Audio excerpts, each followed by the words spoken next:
요한일서 5장 13절에서 17절 중보기도로 완성되는 사랑, 중보기도로 완성되는 사랑 제목으로 하나님 말씀 증거하겠습니다. 사람은 마귀의 꾀임에 넘어가 너무나도 많은 것을 잃어버린 채 우리는 삶을 살아가고 있죠. 특별히 요한 사도가 우리에게 일러주는 것처럼 우리를 향한 하나님의 그 완전한 사랑, 그 사랑에 대한 믿음을 우리가 이제 잃어버렸고, 그로 인해서 참된 소망, 무엇을 소망하며 살아가야 될지 헛된 것을 소망하면서 살 때가 많지 않습니까? 참된 소망도 잃어버리고 오히려 교만해서 마치 내가 하나님인 양, 하나님의 뜻대로 살아야 할 우리가 마치 내가 하나님인 양 그렇게 내 뜻대로 살아가려고 하는 그러한 형편에 놓여지게 된 거 아니겠습니까? 그 속에서 시기하고 미움과 증오 속에서 살아가면서 괴로워하고 신음하는 것이 오늘 우리의 현실인 것이죠. 이처럼 타락한 사람들에게는 사랑의 가능성이 이제 없는 것 아니겠습니까? 불이 붙여지지 않은 초가 빛을 낼 수 없는 것처럼 진짜 사랑을 경험하지 못해 그 사랑의 동력을 상실한 사람이 뭔가 쥐어짜듯 사랑을 하면서 사랑을 하는데 그 사랑으로만 세워지는 그 놀라운 은혜들을 경험할 수 없는 그러한 지경에 이른 것이죠. 그러나 요한 사도는 우리에게 요한일서를 기록해 오면서 우리는 그러나 하나님의 사랑을 받았고 그 사랑을 때마다 경험해 가고 있기 때문에 이제 사랑을 할 수 있는 능력을 우리 가운데 이제 부여받았다고 이제 말씀하는 것이죠. 물론 사도 요한이 또 이야기하면서 그런데 요한 공동체 안에 이 사랑의 능력이 나타나야 되는데 사랑의 능력이 나타나지 않는 것을 보면서 왜 우리 가운데 이런 일들이 일어나는가?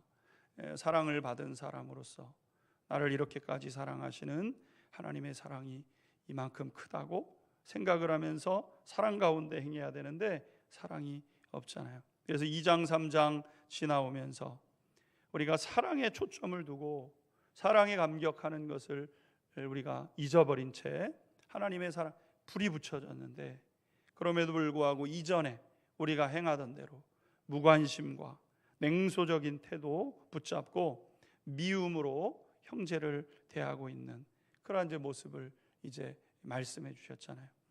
우리의 모습이 그와 같지 않느냐. 그러면서 이제 사랑에 불이 붙었기 때문에 사랑의 그 불을 감추어 두면 안 된다 이야기하는 것이죠. 예수님께서 말씀하신 것처럼 빛은 드러나야 되는 거 아니겠습니까? 빛을 켜서 저 등경 아래 등경을 말 아래 두는 그런 일은 없어야 되지 않겠습니까?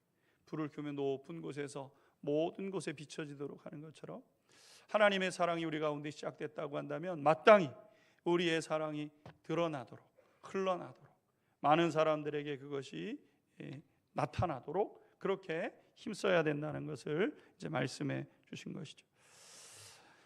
요한 사도는 사랑이 얼마나 중요한 것인가를 끊임없이 말해왔습니다. 이제 사도 요한은 요한 서신을 일서를 마무리하면서 이 사랑이 어떻게 완성될 수 있느냐를 이제 말씀해 주고 있는 것이죠.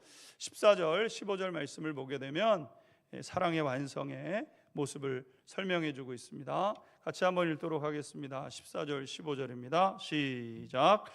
그를 향하여 우리가 가진 바 담대함이 이것이니 그의 뜻대로 무엇을 구하면 들으심이라.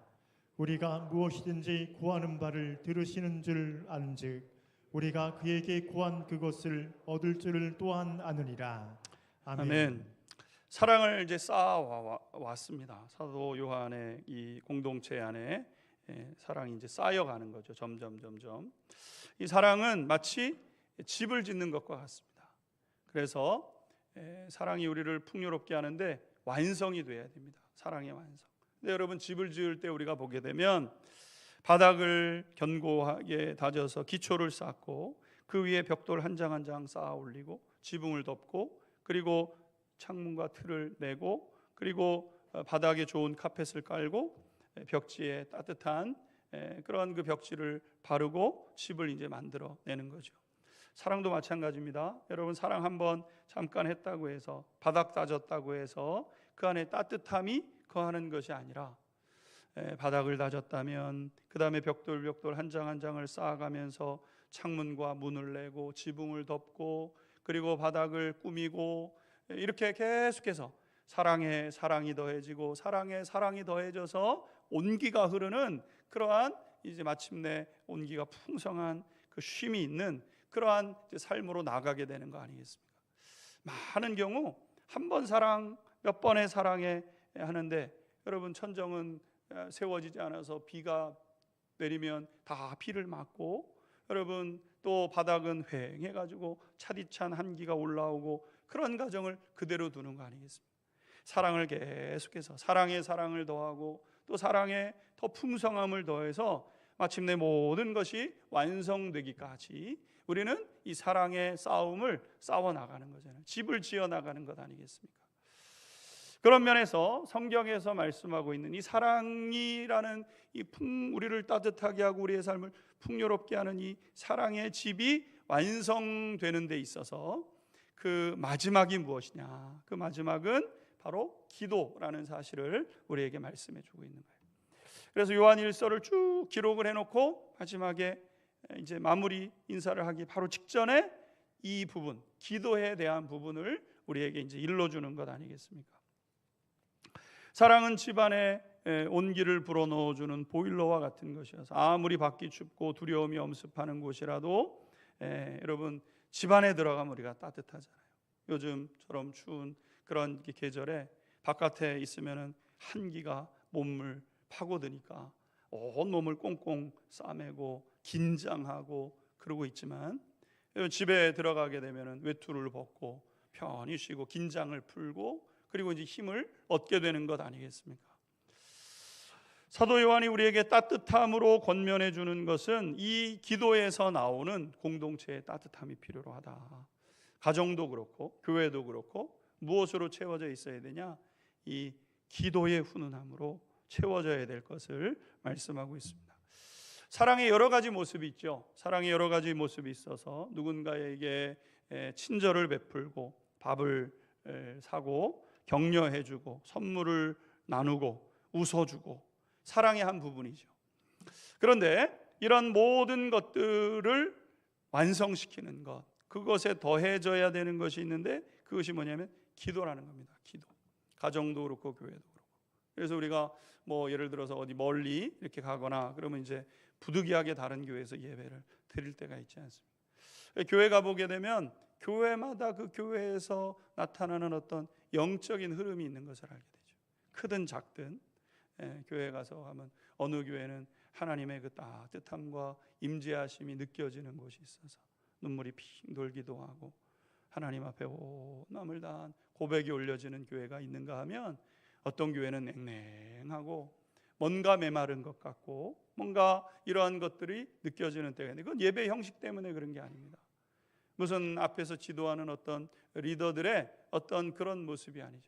공동체 안에 어떤 것들이 채워져 있느냐, 이 훈훈한 이런 그 따뜻함을 경험하는 것은 기도의 능력에서 나오는 건데 기도가 향연이 되어져서 하나님 앞에 꽉 채워진 기도로 하나님 앞에 드려지는 그런 공동체가 누리는 축복인 것이죠. 오늘 성경은 우리에게 이렇게 말씀하고 있습니다. 14절 말씀을 다시 보시면 그를 향하여 우리가 가진 바 담대함이 이것이니 그의 뜻대로 무엇을 구하면 들으심이라 이렇게 말씀했습니다. 그러니까 우리는 하나님 앞에 간구하는 기도가 필요한 존재라는 겁니다. 하나님 앞에 구해서 살아가는 인생이라는 거예요. 이 같은 것은 우리 교회도 필요로 하고 우리 성도님들의 가정에도 마찬가지입니다. 가정이 교회 기도로 채워져 있는 감사한 것 중에 하나는 믿음의 우리 장로님들도 기도해주죠. 믿음의 선조들이 물려준 기도의 유산이 있잖아요. 가정마다 어머니 권사님이 아버지 집사님이 늘 가정을 위해서 기도했던 기도로 채워진 가정의 유산이 있는 거 아니겠습니까? 통장의 잔고를 물려주는 것이 아니라 그 기도의 훈훈함에서 하나님을 믿고 신뢰하면서 오는 그 따뜻함, 그것이 흘러가는 그런 믿음의 가정이 필요로 한 거죠. 우리가 일터에서 일을 할 때도 우리를 메마르게 하고 어려움이 있지만 기도로 채워져 있는, 기도로 우리의 마음 가운데 딱 이렇게 온기가 남아있는 그런 사람이 필요로 한 것이죠. 그래서 기도는 그리스도인의 생명력인 것과 같은 겁니다. 기도는 하나님 앞에 설 수 있도록 하나님이 열어주신 권리예요. 권리, 우리에게 주신 권한. 하나님은 그리스도인들에게 하나님 앞에 나올 수 있고 나아가서 부탁할 수 있는 권리를 주신 것입니다. 그래서 그리스도인들 가운데 진짜 교제가 일어나기 위해서 성도들 간에 이제 따뜻함의 교제가 필요로 한데, 이 형제 사랑을 통해서 그 그리스도인의 교제가 풍성한 교제가 시작될 때 그것을 지탱해주고 그것에 온기를 더해주는 게 뭐냐면은 기도라는 거예요. 기도. 그러니까 모든 구역장님들, 모든 목사님들 기도하셔야죠. 모든 교회 리더십들은 기도하셔야 돼요. 기도로 공동체 안에 이런 것들이 채워지기 때문에 하나님은 우리에게 그 기도를 할 수 있도록 하나님께서 그 문을 열어주셨다는 거예요. 이처럼 기도가 우리의 축복인데 두 가지 이유가 있습니다. 첫 번째는 뭐냐면 기도할 때 하나님이 들으신다는 것이죠. 기도할 때 하나님이 들으십니다. 그래서 우리가 어떤 상황을 만나게 되면 다른 곳을 찾아갈 필요가 없어요. 어떤 문제가 있으면 다른 데 어디 갈 데 없는가, 누구를 만날 사람 없는가, 다른 뭘로 풀 데가 없는가, 그렇게 할 필요가 없고, 오늘 우리가 말씀한 것처럼 그를 향하여 우리가 가진 바 담대함이 이것이니 구하면 들으신다, 구하면 들어주신다. 이런 것과 같은 것이죠. 아이가 아이스크림이 먹고 싶고 공부를 하는데 노트가 필요로 합니다. 아이스크림이 있고 노트가 필요한 슈퍼마켓을 서성거릴 필요가 없다는 거예요. 가서 아이스크림 먹고 싶은데 노트가 필요한데 이러고 있을 이유는 없다는 거죠. 대신에 그냥 우리가 구하면 되는 겁니다. 부모님께. 우리 아이들이 그렇게 하지 않죠. 슈퍼마켓에 서성거리고 있지 않죠. 필요하면 얼른 집으로 달려와서 필요한 것을 이야기하는 것과 마찬가지입니다. 왜 그럽니까? 부모님께 부탁하면 기꺼이 들어주시기 때문에, 그 얘기를 들으시기 때문에, 듣기 때문에, 부모님이 들으시는 분이거든요. 그것을 들으시는 분이기 때문에 부모님께 이야기하면 되는 거죠. 또 자녀들이 부모님의 집을 찾아가는데 부모님이 어떻게 해주십니까? 문을 활짝 열어놓고 언제든지 오도록, 누구에게? 우리 자녀들에게. 내 자녀들에게는 언제든지 문을 열어놓고 들어오도록 그렇게 하죠. 자녀가 부모님 집에 찾아갔는데 누구세요? 왜 오셨나요? 안에 들어오면 뭐 하실 거죠? 이렇게 묻는 법이 없습니다. 자녀이기 때문에 부모님은 활짝 열어서, 문을 열어서 우리를 맞아주시는 거죠. 하나님께서 우리를 그렇게 맞아주신다는 거 아니겠습니까?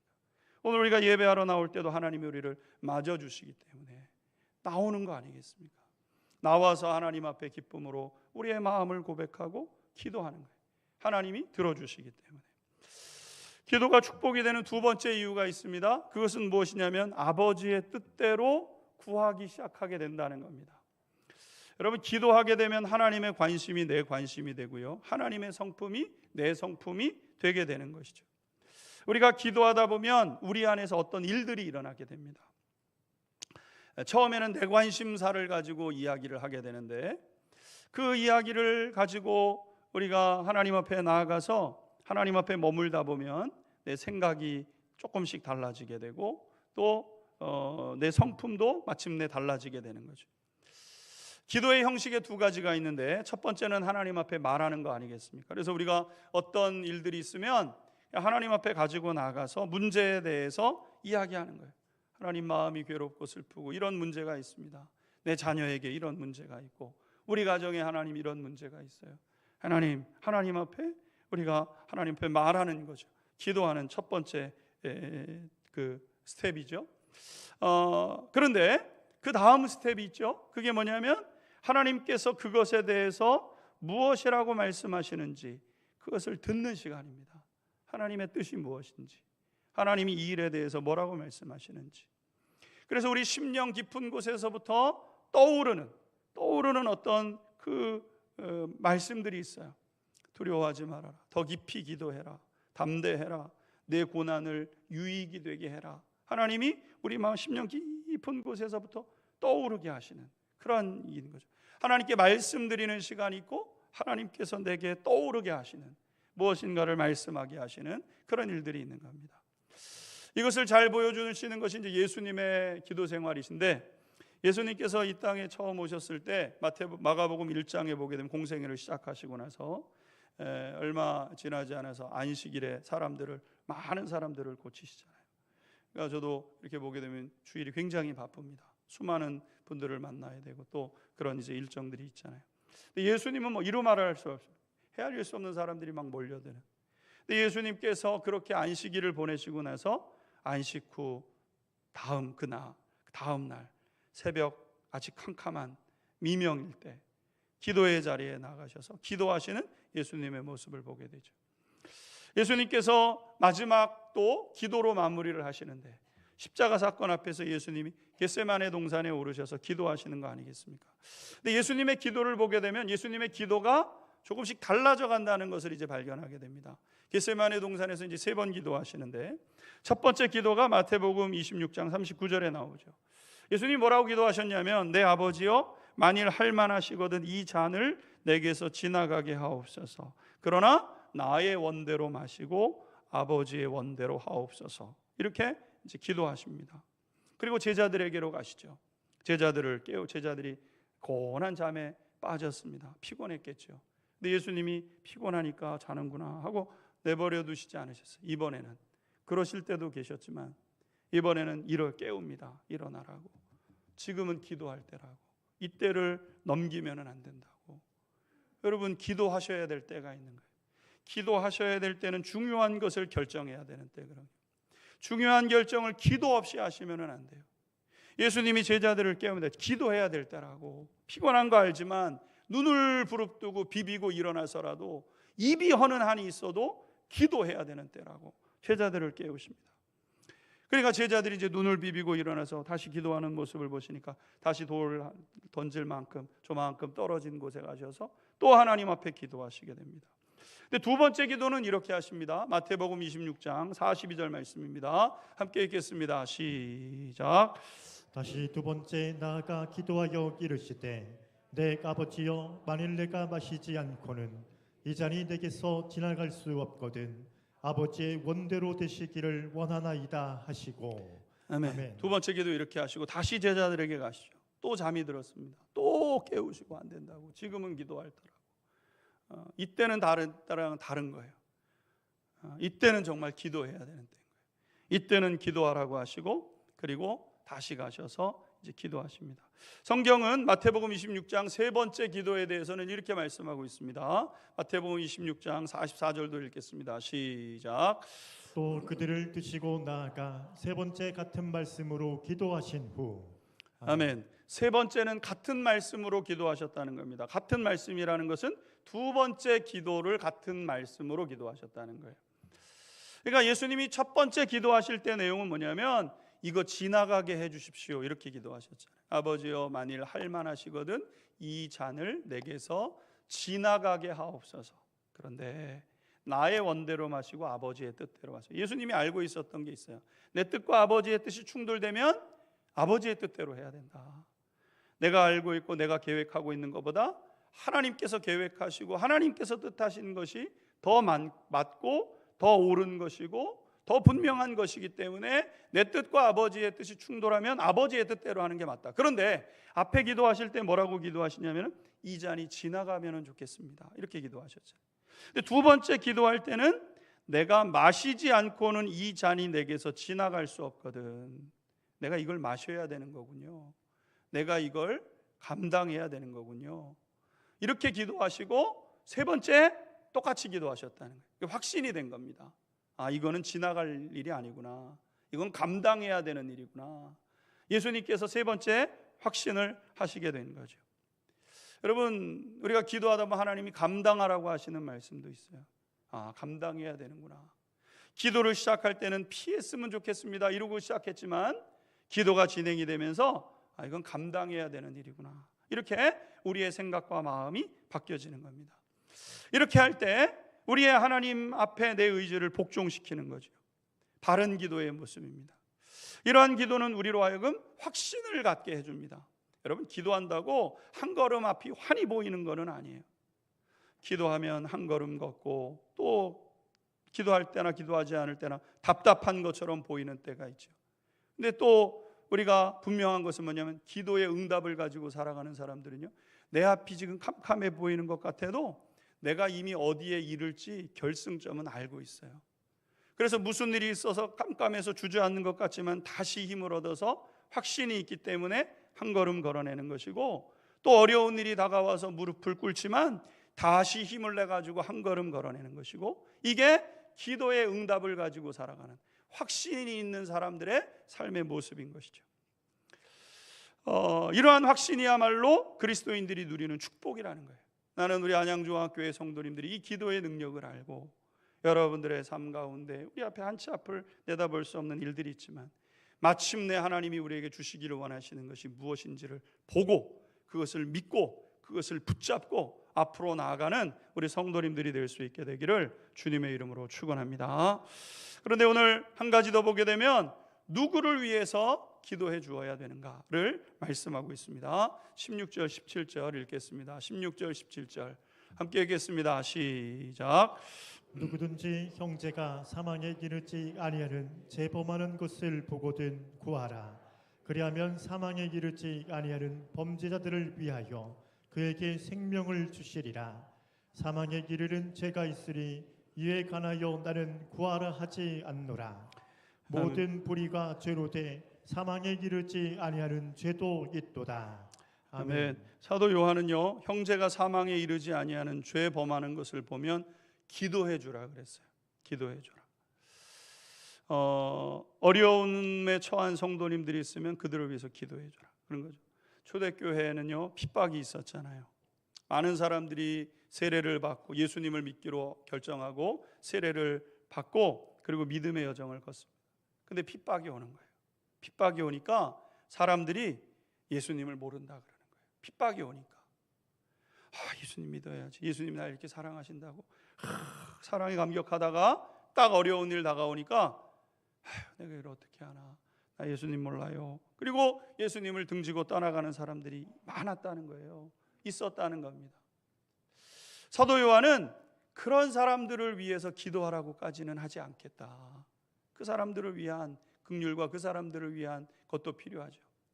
근데 사도 요한은 그 사람들까지 어떻게 하라고 기도하라고 하지는 않겠다. 그러나 우리가 한 공동체 안에서 함께 천국에 하나님이 주신 그 천국의 생명을 가지고 걸어가는 사람이라고 한다면 적어도 옆에서 있는 형제를 위해서 기도할 것을 이야기하고 있는 거죠. 사망에 이르지 아니하는 죄 범하는 것을 보거든 기도해 줘라, 구해라, 이렇게 말씀하고 있습니다. 아직 영적으로 성숙하지 못해 미숙함의 때를 겪는 성도들의 죄를 보면 그를 들춰내고 비판하고 그러지 말고 하나님 앞에 그들을 위해서 기도해 주라는 것이죠. 다른 성도의 잘못을 소극적인 면에서 침묵하거나 외면하지 말고 잘못을 적극적으로 기도해 주는 너그러운 마음을 가질 것을 이야기하고 있습니다. 많은 경우 교회에서 어떤 일들이 벌어지지요. 내 성도님들과 어떤 상황들이 일어나게 됩니다. 그러면 정말 신앙생활 잘하는 분 중에 하나가 침묵하는 거예요. 그만해도 참 귀하죠. 다른 잘못을 다 일일이 치부해서 지난번 이렇게 얘기하는 것이 아니라 그냥 침묵해 주는 것만 해도 고맙죠. 여러분, 그러나 그것에 그치는 것이 아니라 진짜 사랑이 풍성한 교회의 모습은 뭐냐면 그들을 위해서 기도하는, 적극적으로 그들의 삶이 죄에서부터 벗어나도록 기도하는 그러한 모습이 필요로 하다는 겁니다. 사실 공동체 안에 대부분의 사람들은 계속해서 성장해 가야 되는 사람들 아니겠습니까? 그런데 그것을 무시해서 비판하게 되면, 그걸 모르고 비판하게 되면 시험에 들거나 어떤 문제가 생길 때가 있어요. 다 연약하거든요. 연약한데 비판하는 거예요. 그러면 연약함 중에 있는 사람이 마음을 접고 믿음의 삶을 등지고 떠나가는 일들이 벌어지게 되는 거죠. 사실 사람은 실수하잖아요. 다 실수합니다. 저를 포함해서 우리 공동체에서 실수하지 않는 분, 자신 있는 분이 누가 있겠어요? 다 실수하죠. 그래서 사도 요한도 우리가 실수하고 잘못하는 존재들 아니냐, 이미 이 그 요한일서를 받아보는 성도들에게 이미 그것을 말씀했어요. 요한일서 2장 1절에 있는 말씀 같이 한번 읽도록 하겠습니다. 함께 읽겠습니다. 시작. 나의 자녀들아, 내가 이것을 너희에게 쓰면 너희로 죄를 범하지 않게 하려 함이라. 만일 누가 죄를 범하여도 아버지 앞에서 우리에게 대언자가 있으리, 곧 의로우신 예수 그리스도시라. 아멘. 누가 죄를 범하여도, 우리 공동체 안에 누가 죄를 범하는 사람이 있을 수 있다고 이미 2장에서도 얘기를 했어요. 그렇죠? 우리는 죄를 범할 수 있는 그러한 존재입니다. 죄를 안 범하기를 바라고 깨끗하게 살기를 원하지만 우리는 죄를 범할 수 있어요. 여러분, 그리스도인들은 실수나 연약함이 없는 사람들을 일컫는 말이 아니죠. 그리스도인이니까 죄를 안 범합니까? 여러분, 그리스도인이라 할지라도 실수할 수 있어요. 연약함이 있을 수 있습니다. 그리스도인들은 실수나 연약함이 없는 사람들을 의미하는 것이 아니라 구원을 얻고, 그래서 성결한 삶을 향하여 계속해서 걸어가고 있는 사람들을 그리스도인이라고 얘기하고 있는 거예요. 걸려가다가 넘어질 수 있어요. 다시 일어나서 걷는 사람이 그리스도인들이라는 거예요. 그러니까 우리가 믿음 생활하다가 실수로 인해서, 연약함으로 인해서 잘못된 일들을 선택하고 그럴 수 있는 것이죠. 그런데 그럴 때 형제의 잘못을 끌어안고 기도해 주는 시간들이 필요로 하다는 거예요. 하나님께서도 보게 되면 우리가 배운 것처럼 다윗도 우리아의 아내를 취하는 죄를 범했잖아요. 간음죄도 졌지요. 우리아를 죽이는 살인죄를 범하기도 했죠. 그것을 여러 차례 덮기 위해서 거짓에 거짓을 더하는 그런 일들도 있었죠. 다윗도, 우리가 닮아가고 우리가 배워갔던 그 다윗도 연약함이 있었던 인생 아니겠습니까? 예수님의 제자 중에 제자였다고 하는 베드로 역시 예수님을 3번이나 부인하잖아요. 예수님이 너 부인할 거다라고 일러주셨기까지도 했는데 베드로가 예수님을 부인하는 거 아니겠습니까? 낙심하고 여러분 주저앉아요. 그럼 예수님이 나도 그럴 줄 알았어. 내가 3번, 내가 너를 3년 동안이나 양육했는데 너 어떻게 그럴 수 있니? 예수님이 이렇게 하시지 않잖아요. 디베라 바닷가를 찾아가서 고기 잡는 베드로 앞에 나타나셔서 고기 잡은 것 좀 갖다 달라고 얘기하고, 너 나 사랑하는 거 맞잖아, 이렇게 확인해 주시잖아요. 너 본심은 그게 아니었잖아, 이렇게 주님께서 일러주시잖아요. 예, 주님, 본심 아니었어요. 너 나 사랑하는 거 맞잖아. 맞아요, 주님.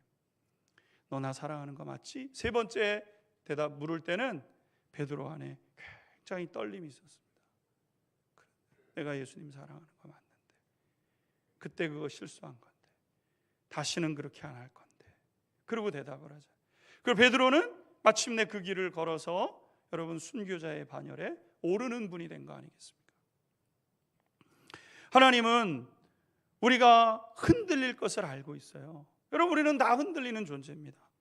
유혹에 빠질 수 있는 존재죠. 그럴 때 사랑이 없는, 아직 성숙하지 못한 그런 공동체는 판단하잖아요. 판단. 저 사람 저거 잘못됐고 성격이 저렇고, 여러분 그러면서 잘 걸렸다, 이번에 잘 걸렸다, 지난번에 그래, 요번에 내가 넘어가나 보자, 이러면서 그 사람을 비판하고 뒤에서 수근수근 거릴 수 있는 거 아니겠습니까? 그러나 사랑이 풍성한 공동체는 그를 위해서 기도해 준다는 거예요. 끊임없이 그를 위해서. 지금 저 사람이 걸려 넘어져서 저러고 있지만 다 털고 일어나서 다시 거룩한 삶을 향해서, 온전한 삶을 향하여 나아가는 성도가 되게 해주세요. 하나님 끊임없이 기도한다는 거 아니겠습니까? 어떤 사람은 실수란 일을 하는 또 다른 방식에 불과하다 그랬습니다. 실수라는 게 뭐냐면 어떤 일을 하는데 배워가는 과정일 수 있는 거예요. 넘어지는 거는요, 달리는 것을 배워가는 하나의 과정일 뿐인 겁니다. 내 옆에 있는 형제가 실수할 수 있는 거예요. 내 옆에 있는 형제가 몰라서 잘못할 수도 있는 거죠. 근데 몰라서 잘못하는 것을 그냥 막 정죄하고 그럴 필요 없다는 거예요. 저희 아이가 어렸을 때 한 번의 에피소드가 있었는데, 여름 성경학교 학교 이제 하면은 여름 성경학교 하기 전에 이제 찬양을 가르쳐 주잖아요. 주제 찬양을. 근데 그해 그 여름 성경학교 주제가 보물 찾아 보물 찾아 보물 찾아 성경 속으로 이거였어요. 보물 찾아 성경 속으로. 노래 이제 그 찬양이 보물 찾아 보물 찾아 보물 찾아 성경 속으로 이렇게 이제 하는 찬양인데, 이게 이제 말을 막 배울 때요. 그럼요. 말을 능숙하게 할 때가 아니라 막 말을 배워서 문장을 막 배울 때인데, 노래를 배워왔으니까 이제 집에서 부를 거 아니겠습니까? 노래를 부르는데 고물 찾아 고물 찾아 고물 찾아 성경 속으로 이렇게 하는 거예요. 아니, 성경에 보물이 있는데 고물이라고 얘기를 하는 거예요. 여러분, 아무리 그래도 어떻게 보물을 고물로 얘기할 수 있겠어요? 야, 이 성경에 목사 딸이 말이야, 보물 고물 이렇게 하지 않잖아요. 어리니까, 배워가는 과정이 있으니까. 6개월 지나고 1년 지나면 고물을 보물로 얘기할 걸 아니까. 그러니까 그를 지적하고 잘못하고 고쳐주지 않습니다. 그냥 들어요. 그 마음속에 보물로 알고 있으니까. 성경에 보물을 찾는 그런 사람으로 살아갈 걸 아니까. 여러분, 잠깐 잘못한 행실에 여러분 그 사람을 규정하지 않잖아요. 여러분, 다른 성도의 잘못이 때로는 뭔가 심각한 것처럼 보여지고, 그래서 당황하고, 그래서 막 어떤 경우로 해서 우리가 공격하는 빌미로 삼을 수 있지만, 그러나 기억해야 될 것은 그 사람은 그 실수를 통해서 배우는 거예요. 실수를 통해. 참 실수해서 화낼 수 있는 거예요. 실수해서 분낼 수 있는 거예요. 근데 그걸 그 사람을 규정해가지고 거기에 주저앉히면 안 되잖아요. 아, 내가 그거 실수했지, 다음번엔 그렇게 하지 말아야지, 다음번에는 제대로 걸어야지, 이렇게 걸을 수 있는 길을 제시하는 거예요. 그러기에 성숙한 성도는 실수를 이해하고 어떻게 합니까? 그를 위해서 기도해 준다는 거예요. 기도해 주는 사람. 이것이 바로 중보기도죠. 중보기도. 나를 위한 기도가 아니라 누군가를 위한 기도가 되는 거예요. 여러분, 오늘 이 시간 하나님을 향해 축복을 빌어주어야 될 사람이 있는 거예요. 여러분, 사랑은 기도로 완성되는 거예요. 기도로. 내가 누군가를 사랑합니까? 그러면 기도해 주셔야 된다는 거예요. 아, 사랑해, 밥 사주고 잘해주고 선물 주고, 그것은 아직 우리의 삶에 온기가 돌 수 있는 것이 아니에요. 진짜 온기는요, 기도를 통해서 품고. 여러분, 다른 사람이 잘못하면 나한테 아픔이 되지요. 다른 사람이 실수하면 나한테 아픔이 될 수 있습니다. 조개가 작은 그 모래알 같은 것이 입 안으로 굴러 들어왔을 때 뱉어버릴 수도 있어요. 아프다고 뱉어버릴 수도 있어요. 근데 그걸 뱉지 않고 자기가 그것을 보듬고 굴리고 아픔을 가지고 기도하고, 그것을 가지고 할 때 영롱한 보석과 같은 존재로 나오는 것처럼, 우리가 내 배우자나 내 자녀들이나 우리가 우리 공동체 안에 어떤 형제를 가슴에 품고 굴려가면서 우리가 기도하게 될 때, 여러분, 거기에 놀라운 일들이 일어나게 되는 거예요. 바라기는 이 사랑이 가져다주는 이 은총. 여러분, 기도하세요. 기도가 사랑의 완성이에요. 사랑으로 여러분 세워갈 때 그러한 여러분의 삶 가운데, 우리 공동체 가운데 하나님이 주시는 따뜻함, 그로 인한 안정감, 그로 인한 휴식, 그로 인한 풍성한 복이 우리 공동체 가운데 넘쳐나게 되기를 주님의 이름으로 축원합니다.